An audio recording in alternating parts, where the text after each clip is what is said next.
தமிழ்நாட்டில் அரசு ஆஸ்பத்திரி வாசலில் அன்னதானம் போடுற கூட்டத்துக்கு நீங்கள் அன்னதானம்லாம் போடுறது ரொம்ப சந்தோஷமான விஷயம். நான் ஏற்கனவே உங்களுக்கு சொல்லியிருக்கேன். ஆனால் அன்னதானத்தை போடுறது பெருசு இல்லை, அதை கொஞ்சம் டேஸ்ட்டாக போடுங்க.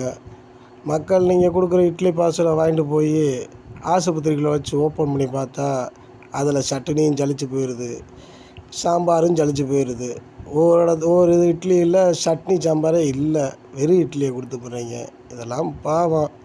செய்கிறத கொஞ்சம் டேஸ்ட்டாக செய்யுங்க. அப்புறம் நீங்கள் செஞ்சு என்ன பிரயோஜனம்? காசுக்காக ஏதோ செய்யணுன்றக்காக செய்யக்கூடாது. மக்கள் டேஸ்ட்டாக சாப்பிட்ணும். பாவம், அவங்களே ஆஸ்பத்திரிக்கு காசு வச்சுருக்காங்களோ இல்லையோ, அவங்க கொண்டு வர காசு செலவுக்கே பத்தாது. சாப்பாடை நம்ம ஃப்ரீயாக போட்டோம்னா சாப்பிட்டுக்கிட்டாது நிம்மதியாக சந்தோஷமாக ட்ரீட்மெண்ட் பார்த்துட்டு புருஷனையோ பிள்ளையோ கூட்டிகிட்டு வீட்டுக்கு போவாங்கல்ல. இல்லைன்னா நீங்கள் கொடுக்குற சாப்பாடை சாப்பிட்டு அங்கேயே சாகிறதா? எது இருந்தாலும் யோசிச்சு செய்யுங்க. நல்லா சாப்பாடை போடுங்க, நல்லா இருங்க. மக்கள் உங்களை நல்லா வாழ்த்தட்டும். வாழ்த்தினா தானே நீங்கள் வளர முடியும்.